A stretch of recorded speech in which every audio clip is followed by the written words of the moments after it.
Salam alaikum. Bonjour à tous. Je suis ravi d'être là avec vous.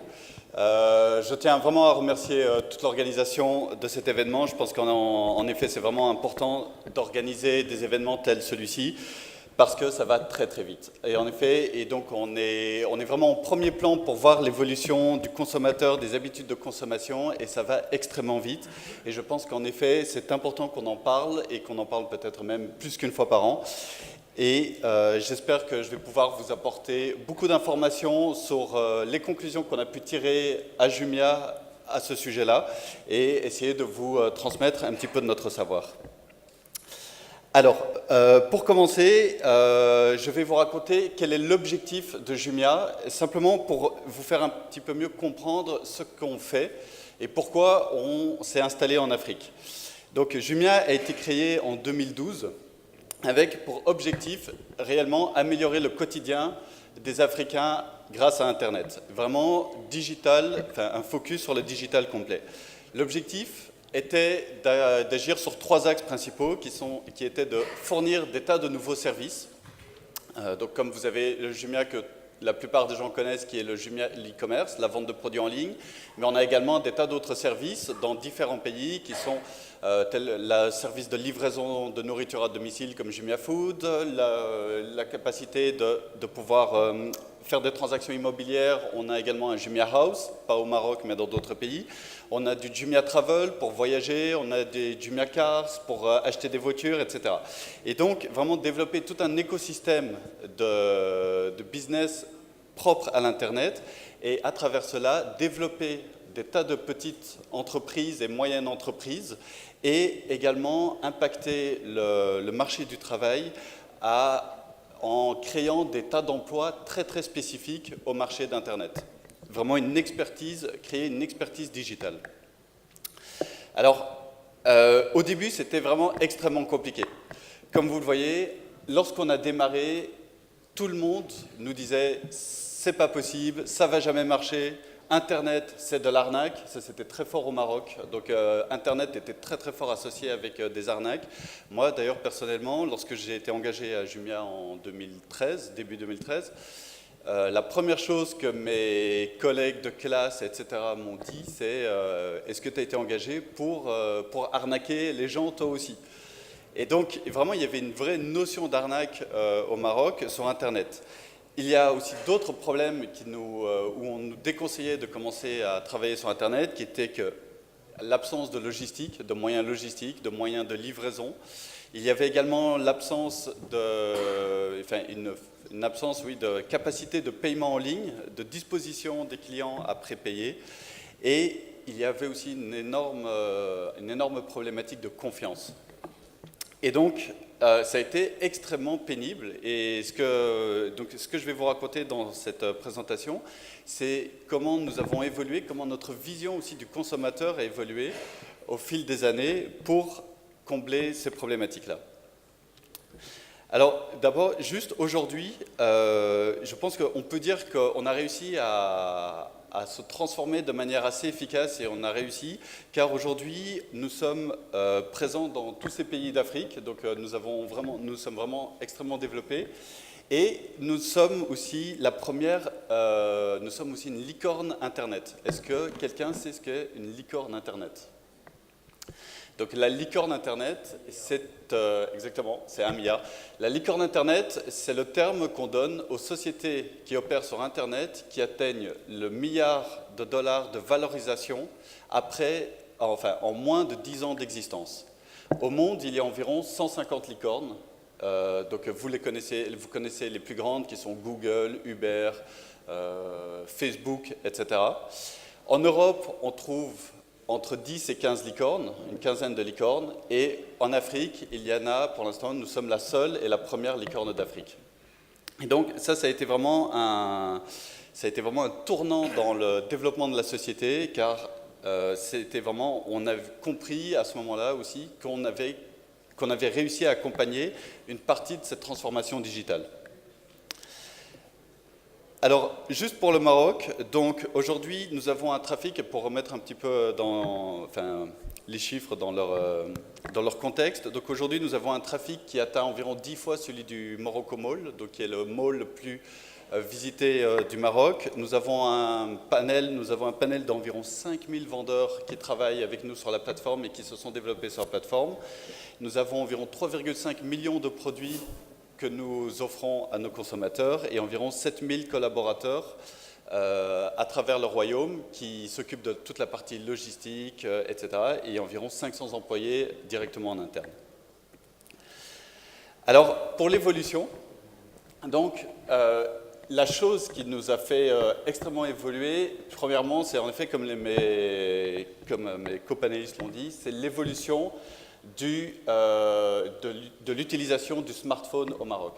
Donc il y a 2-3 ans, le smartphone a vraiment boomé au Maroc parce qu'on a vu l'entrée sur le marché d'acteurs avec des smartphones low cost, avec des smartphones à 900 dirhams, entre 900 dirhams et 1500 dirhams. Dès que ces acteurs sont entrés sur le marché, ils ont complètement révolutionné l'utilisation du smartphone et une masse très très importante de consommateurs ont adopté cette nouvelle technologie. Et comme vous le voyez sur le graphe qui est tout à droite, où vous voyez en fait en bleu, c'est l'utilisation du desktop, donc des ordinateurs, sur Jumia, et ensuite en rouge et en gris, vous avez l'utilisation de l'app mobile, enfin de l'application et du site mobile sur téléphone. Et comme vous voyez aujourd'hui, presque plus personne ne vient sur Jumia avec un ordinateur. Ça a complètement évolué et presque tout le monde utilise soit son mobile, soit son application. Et ça a eu des contraintes énormes au niveau de la société parce qu'on a dû revoir la façon dont nous travaillons à chaque moment. On a dû changer nos interfaces, il a fallu travailler moins avec des ordinateurs, plus avec des téléphones, etc. Il a fallu vraiment changer énormément de choses. Et donc, lorsqu'on voit qu'il y a une vraie évolution en termes d'utilisation de la technologie. Par contre, il y a, je dirais, par rapport à ces 4-5 dernières années, peu d'évolution par rapport aux utilisateurs. Donc, comme il y a 4-5 ans, on voyait que la population qui utilisait les smartphones principalement avait entre 18 et 44 ans, avec une grande majorité des 25-35 ans. Et ça, aujourd'hui, c'est toujours le cas. Donc, ça n'a pas beaucoup évolué. Et on a aussi également une répartition homme-femme qui est environ de moitié-moitié avec une légère dominance d'hommes et qui est maintenue aujourd'hui où on a un tout petit peu plus d'hommes qui utilisent nos applications. Alors, à Jumia, donc, il y a vraiment une grande différence dans la vision et dans notre façon de travailler. Et donc, je l'ai divisé en 3 parties. La première qui était la partie où je dirais on était incentivé, on était drivé, on était poussé à travailler notre chiffre d'affaires et l'acquisition client. Et à ce moment-là, en réalité, on prenait des décisions qui souvent étaient mauvaises et on prenait des décisions qui faisaient qu'on allait acquérir beaucoup de chiffre d'affaires sur le court terme, mais abîmer notre image de marque sur le moyen et le long terme. Un exemple, par exemple, typique, c'est à ce moment-là, on vendait des soutiens d'eau magnétiques. C'est un espèce d'appareil que vous mettez dans le dos et qui soutient votre dos. Et cet appareil se vendait vraiment énormément et très très facilement, mais par contre, il était d'extrêmement mauvaise qualité.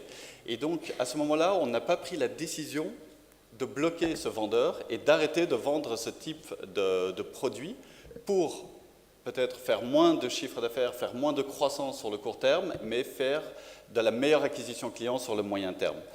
Et donc, on a eu une vraie remise en question vers les 2 ans après la création de Jumia, qui était vers 2014-2015, où on a compris, enfin, que l'expérience client était absolument primordiale et même prioritaire sur la croissance à court terme. Et à partir de ce moment-là, on a changé énormément de choses. On a créé déjà tout un nouveau département donc, qui s'appelle département opération. On a créé des focus group. On a créé un service client qui appelait tous les consommateurs pour leur demander si l'expérience était bien déroulée et si oui ou non et comment on pouvait l'améliorer pour eux. On a créé des forums, on a créé des tas de choses que nous n'avions pas avant cela. et qui nous permettait de mieux comprendre ce client et de mieux le servir par la suite. Et donc, des indicateurs, par exemple, que nous utilisons vraiment énormément et qui orientent toute notre stratégie sont le NPS, qui est un Net Promoter Score, qui est un score entre moins 100 et plus 100, qui nous donne une estimation de est-ce que nos clients sont heureux ou pas. Et nous avons aussi un autre KPI qui est extrêmement suivi, qui est le end-to-end, qui est la promesse livraison, à quel point nous arrivons à tenir notre promesse.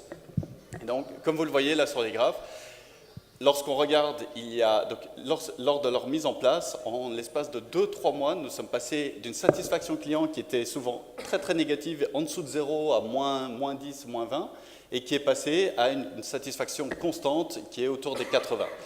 80, c'est un score qui est même très bon, car il faut savoir que sur le marché, on parle de satisfaction client autour des 60 à 70, qui sont les satisfactions sur les sites comme Amazon, Google, etc. Et ensuite, en 2017-2019, nous avons appliqué exactement la même méthodologie, mais cette fois-ci à nos vendeurs. Car nos vendeurs, sur la plateforme Jumia, les vendeurs sont également nos clients, car c'est une marketplace de mise en relation. Et depuis que nous avons appliqué cette stratégie, également, la satisfaction de nos vendeurs s'est accrue et nous avons des vendeurs qui reviennent plus souvent et qui sont beaucoup plus addicts à la plateforme et qui travaillent de mieux en mieux avec nous. Pour les utilisateurs, les grosses problématiques que nous avions étaient, la confiance. Donc, Internet, c'est de l'arnaque, je veux toucher le produit avant de l'acheter, c'est virtuel, donc c'est pas vrai, etc. Tout ça, c'était vraiment des préconceptions qui drivaient et qui nous empêchaient de croître de manière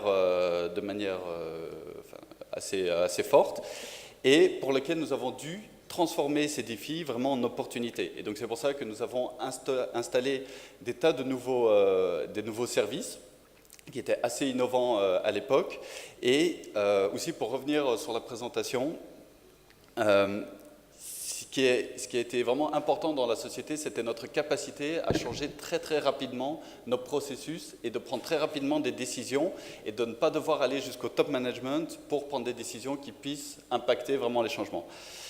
Et donc, on a installé donc la garantie Jumia qui garantit sous 7 jours. Ensuite, on a surtout aussi installé, pour résoudre le problème de la confiance, on a permis aux utilisateurs d'acheter cash à la livraison.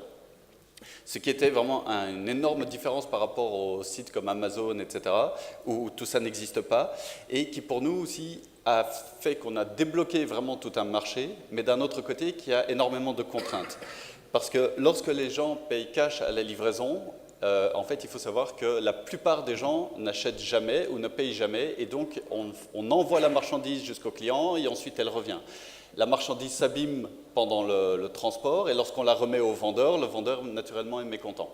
Et donc il y a vraiment et alors il faut savoir aujourd'hui que sur Jumia, moins de 3% des transactions se passent par carte bancaire, malheureusement.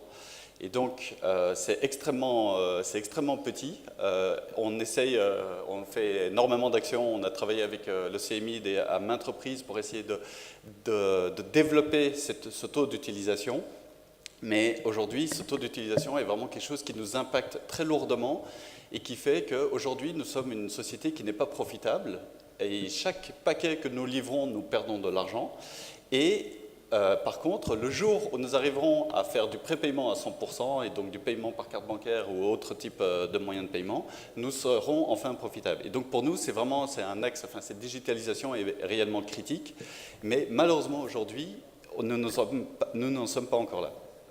Et donc, c'est pour ça aussi que nous avons développé aussi une nouvelle entité qui va s'appeler JumiaPay, où donc on va faire partie de cet écosystème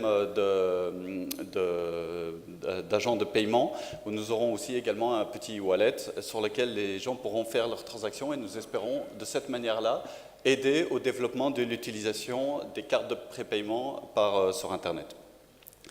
Nous avions aussi eu énormément de problématiques logistiques.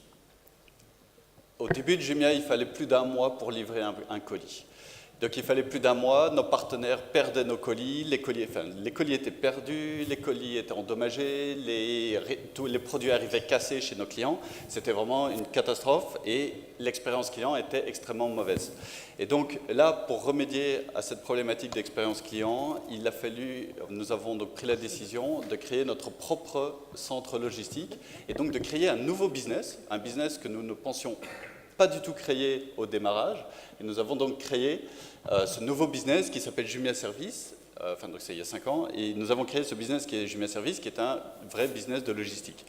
Et donc nous avons ouvert des hubs, des points relais, nous avons engagé toute une flotte de livraison, etc.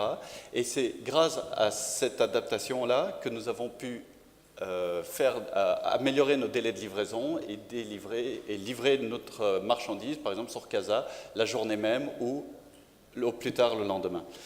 Et donc, vraiment, on a eu et la dernière des grandes problématiques a été bien sûr le rapport qualité-prix. Et donc là, un des moyens que nous avons utilisés pour combattre cette problématique client-là était de faire énormément d'événements, de pousser nos vendeurs à faire de la concurrence entre eux, à baisser leurs prix, etc. Et c'est comme ça que peu à peu, nous avons créé des événements qui sont aujourd'hui assez connus comme le Black Friday et qui ont permis vraiment de s'adapter aux attentes des consommateurs digitaux au Maroc et en Afrique. Merci. Voilà, je conclus là. Merci beaucoup pour votre attention. Merci.